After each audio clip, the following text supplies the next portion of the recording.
Hello friends, welcome back to my YouTube channel coding for you. So friends, last video में हमने देखा था कि मॉडल क्लास क्या होती है और उसको हम कैसे क्रिएट करते हैं।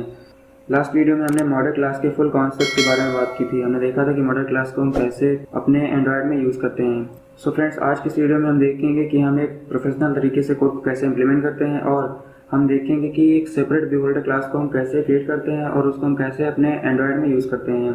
और साथ ही हम देखेंगे कि हम ग्रिड व्यू का यूज़ करके कैसे हम डिज़ाइन को क्रिएट करते हैं। सो फ्रेंड्स, चलिए वीडियो को शुरू करते हैं। और अगर आपने अभी तक मेरे चैनल को सब्सक्राइब नहीं किया तो मेरे चैनल को सब्सक्राइब कर दें और बेल आइकन प्रेस कर दें ताकि आगे नए वीडियो की नोटिफिकेशन आपको मिलती रहे। सो फ्रेंड्स, ये हमारा कोड है जो हमने लास्ट वीडियो में क्रिएट किया था। सो यहाँ पर मैंने सबसे पहले रिसाइकल व्यू को यूज़ किया था। यहाँ पर मैंने रिसाइकल व्यू को टाइपकास्ट किया है। उसके बाद मैंने यहाँ पर एरे लिस्ट लिया है डेटा को स्टोर करने के लिए। फिर मैंने यहाँ पर मॉडल क्लास का ऑब्जेक्ट बनाया है। फिर ये मॉडल क्लास में जाएगा। यहाँ पर मैंने 3 मेंबर क्रिएट किए थे जो हमारी एक्सएमएल फाइल में थे। उसके बाद मैंने यहाँ पर कंस्ट्रक्टर क्रिएट किया है। फिर मैंने यहाँ पर गेटर सेटर मेथड को यूज़ किया है। सो गेटर मेथड से हम डेटा को गेट करते हैं, सेटर मेथड से हम डेटा को सेट करते हैं। उसके बाद मैंने यहाँ पर एडाप्टर को कॉल किया है। फिर यहाँ पर मैंने लीनियर लेआउट को यूज़ किया है और इस लीनियर लेआउट को मैंने रिसाइकल व्यू में सेट कर दिया है। उसके बाद मैंने रिसाइकल व्यू में एडाप्टर को सेट कर दिया है। सो जब ये एडाप्टर क्लास कॉल होगी सो ये एडाप्टर क्लास में जाएगा। सो यहाँ पर मैंने कंस्ट्रक्टर क्रिएट किया है। इस कंस्ट्रक्टर के थ्रू मैंने यहाँ पर एरे लिस्ट को यहाँ पर इनिशियलाइज कर दिया है। फिर मैंने यहाँ पर ऑन क्रिएट में रन टाइम व्यू क्रिएट किया है। फिर इस व्यू को मैंने यहाँ पर ऑन बाइंड में रिटर्न कर दिया है और ऑन बाइंड में मैंने यहाँ पर डेटा को बाइंड कर दिया है। फिर उसके बाद मैंने यहाँ पर व्यू होल्डर क्लास को क्रिएट किया है। इस व्यू होल्डर क्लास में मैंने यहाँ पर जितने भी कंट्रोल्स थे उनका यहाँ पर मैंने रेफरेंस लिया है। सो आज की इस वीडियो में हम इस व्यू होल्डर क्लास को हम एक सेपरेट क्लास में क्रिएट करेंगे और इसे हम एडाप्टर क्लास में पास करेंगे। तो चलिए अब हम देखते हैं कि इसे हम कैसे सेपरेट क्लास में क्रिएट करेंगे, यानी कि व्यू होल्डर क्लास को हम कैसे सेपरेट क्लास में क्रिएट करेंगे। सो यहाँ पर हम एक पैकेज क्रिएट कर लेते हैं व्यू होल्डर के लिए। सो यहाँ पर आपको राइट क्लिक करना है, न्यू पैकेज। यहाँ पर आपको पैकेज का नाम देना है व्यू होल्डर्स। यहाँ पर आपको ध्यान रखना है कि जो आप पैकेज का नाम दें वो आपके किसी कीवर्ड से मैच ना करे। सो यहाँ पर मैंने व्यू होल्डर्स नाम का पैकेज क्रिएट किया है। सो अब हम इस पैकेज के अंदर एक जावा क्लास क्रिएट करते हैं व्यू होल्डर के लिए। तो यहाँ पर आपको मैं देता हूँ व्यू होल्डर 1 और इसे मैं क्रिएट करता हूँ। अब यहाँ पर हमें रिसाइकलर व्यू होल्डर को एक्सटेंड करना है। सो यहाँ पर आपको टाइप करना है recycler view dot view holder. फिर आपको रेड बल पर क्लिक करना है, क्रिएट कंस्ट्रक्टर। सो हमें इस व्यू होल्डर क्लास में कंट्रोल्स का रेफरेंस रखना है। सो हम एडाप्टर क्लास में चलते हैं। सो यहीं से मैं इसे कॉपी कर लेता हूँ और हम अपनी एडाप्टर क्लास में आते हैं और हम यहाँ पर पेस्ट कर देते हैं। फिर हम अगेन एडाप्टर क्लास में आते हैं, यहाँ से हम इसे कॉपी कर लेते हैं और यहाँ पेस्ट कर देते हैं। और हम एडाप्टर क्लास में आते हैं, यहाँ पर जो हमारी व्यू होल्डर क्लास है इसको हम कमेंट कर देते हैं। सो कमेंट करने के लिए यहाँ पर आपको कंट्रोल होल्ड करना है और फॉरवर्ड स्लैश को प्रेस करना है।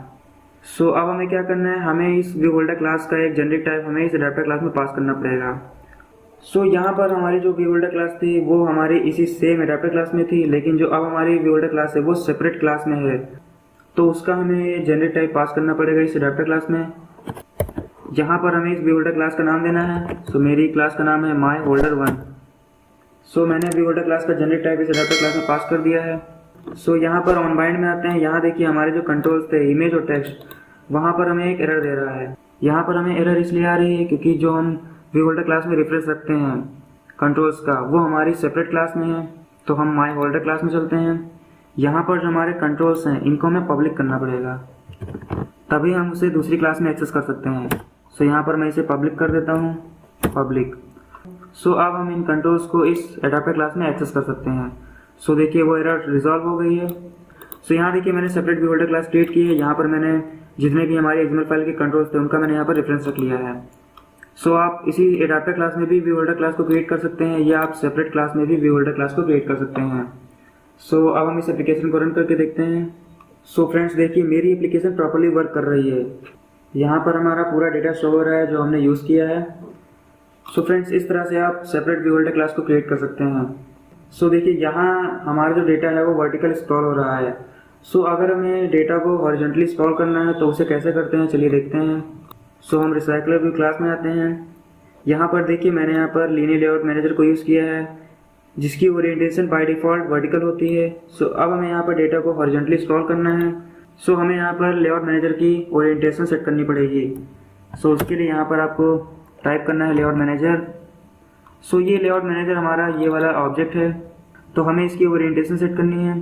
तो यहाँ पर आपको टाइप करना है layout manager dot set orientation. हमें यहाँ पर हॉरिजॉन्टल यूज़ करना है। सो यहाँ पर आपको टाइप करना है रिसाइकलर व्यू हॉरिजॉन्टल। उसके बाद मैंने इस लेआउट मैनेजर के ऑब्जेक्ट को यहाँ पर इस लेआउट मैनेजर में सेट कर दिया है। तो अब हम इस एप्लीकेशन को रन करके देखते हैं। सो फ्रेंड्स देखिए, यहाँ पर जो हमारा डेटा है वो हॉरिजॉन्टली स्क्रॉल हो रहा है। क्योंकि मैंने यहाँ पर ओरिएंटेशन हॉरिजॉन्टल सेट की है, तो इसलिए हमारा डेटा यहाँ पर हॉरिजॉन्टली स्क्रॉल हो रहा है।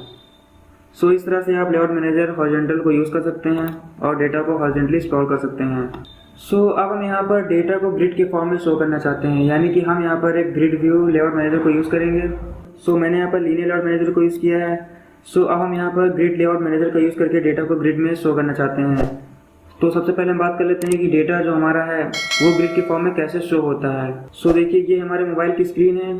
यहाँ पर हमें डेटा को ग्रिड के फॉर्म में शो करना है। ग्रिड मतलब हमें डेटा को कॉलम वाइज शो करना है। सो यहाँ पर देखिए, ये हमारा पहला कॉलम है और ये हमारा दूसरा कॉलम है, यानी कि यहाँ पर हम दो कॉलम के फॉर्म में डेटा को शो करेंगे। इसे हम ग्रिड कहते हैं। सो यहाँ हमारे पास दो ग्रिड हैं, यानी कि यहाँ पर हमारे पास दो कॉलम है, यानी जो हमारा डेटा होगा वो ग्रिड के फॉर्म में शो होगा। तो चलिए हम देखते हैं कि हम ग्रिड व्यू को कोड में कैसे इंप्लीमेंट करते हैं, यानी कि अगर हमें डेटा को ग्रिड के फॉर्म में शो करना है तो उसे कैसे करते हैं। सो हम एंड्रॉइड में चलते हैं। सो हमने यहाँ पर लीनियर लेआउट मैनेजर को यूज़ किया है। अब हमें यहाँ पर ग्रिड लेआउट मैनेजर को यूज़ करना है। सो यहाँ पर आपको टाइप करना है ग्रिड लेआउट मैनेजर, इसका एक ऑब्जेक्ट बनाना है। Grid layout manager equals to new grid layout manager.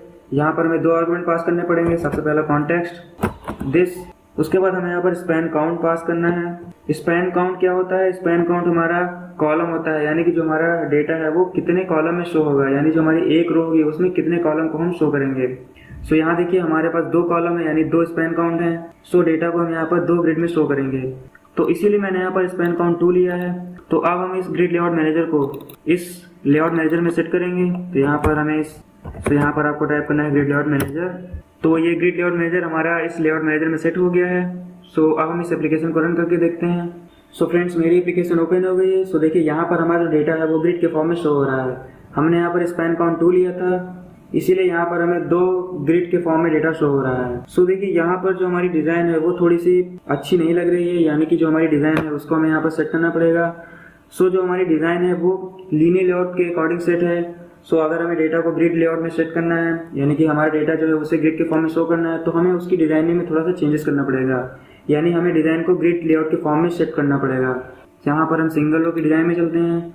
सो यहाँ पर हमारा जो डेटा है, सो यहाँ पर हमें सबसे पहले सेंटर में इमेज को शो करना है, उसके नीचे हमें नेम और मैसेज को शो करना है। सो हमें डेटा को ग्रिड के फॉर्म में यहाँ पर डिज़ाइन करना पड़ेगा। सो यहाँ पर हम सबसे पहले इमेज को सेंटर में शो करना चाहते हैं। सो इसे हम हॉरिजॉन्टली सेंटर कर देते हैं। तो यहाँ पर आपको टाइप करना है सेंटर हॉरिजॉन्टल ट्रू। सो ये जो हमारी इमेज है वो सेंटर में आ जाएगी।